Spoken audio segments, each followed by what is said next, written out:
All right, welcome. Today, we're diving into a massive shift in the business world, an idea that's forcing companies to completely rethink why they even exist. It's called the stakeholder business model. And this is part one of our journey to figure out what it is, and more importantly, why it matters so much today. Okay, so first things first, just a quick heads up. What you're about to hear is the first of a 10-part series. It's all based on a really detailed research report from Virtualization Options LLC. Now, obviously, we're just scratching the surface here. And please remember, this is for your information only. It's not legal advice, and it doesn't come with any kind of warranty. With that out of the way, let's get into it. So let's kick things off with a really big question, a foundational one. What is a business actually for? For a very, very long time, pretty much everyone thought they knew the answer, but that answer is changing, and it's changing fast. To really get why this new model feels so revolutionary, we first have to understand the idea it's challenging. We need to look back at the traditional answer, the one that basically defined capitalism for the last century. And that answer was something called shareholder primacy. The idea here is incredibly simple. A company's one and only job is to make as much money as possible for its owners, the shareholders. You can see why this was so powerful, right? It gave every business a single, clear, measurable goal. So in the real world, this meant a laser focus on just a few numbers that shareholders really care about.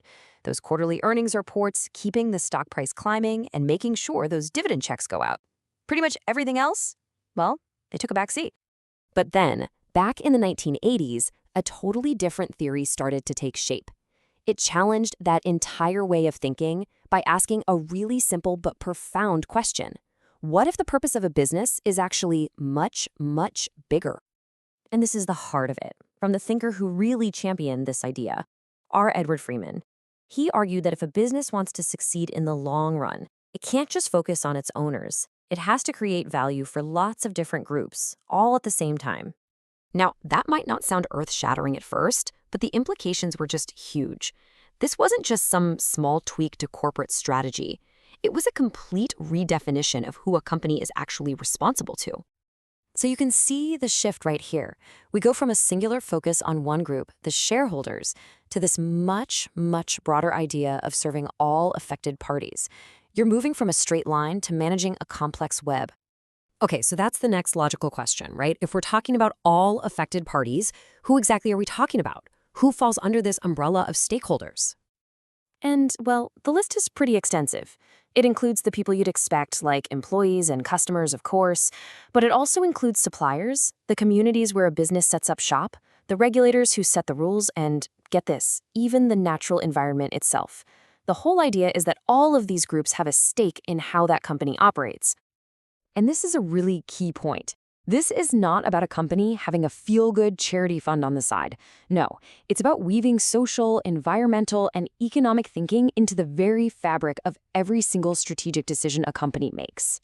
So you might be thinking, okay, this idea is from the 80s. It's not exactly new. So why are we talking about it constantly today? Why is it blowing up right now? Well, according to the research, it really boils down to three powerful forces that are pushing this idea from the classroom into the boardroom. And these three forces really feed off each other. First, you've got governments stepping in with more regulations. Second, investors themselves are changing. They're not just looking at profits. They're demanding accountability on what we call ESG, a company's environmental, social, and governance performance. And third, and maybe most important, our expectations as a society have just completely shifted. And that third point is a huge one. Today, people look at big companies and don't just see them as money-making machines. They see them as powerful players that have a real responsibility to help tackle the biggest challenges we face, whether it's climate change, inequality, or social justice. To put it another way, the stakeholder model is a fundamental shift in the very definition of success and accountability in business. It's not just changing the rules of the game, it's changing the game itself. And that pretty much wraps up our introduction. We've looked at the old model and the new theory that's taking its place.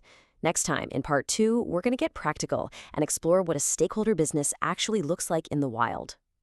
But I want to leave you with a question to chew on, because it gets to the core problem of this whole model. If a business tries to serve everyone, employees, customers, society, and shareholders, when those interests conflict, and they will, who gets the final say? Who do they really answer to? We'll start to unpack that puzzle next time. Thanks for joining.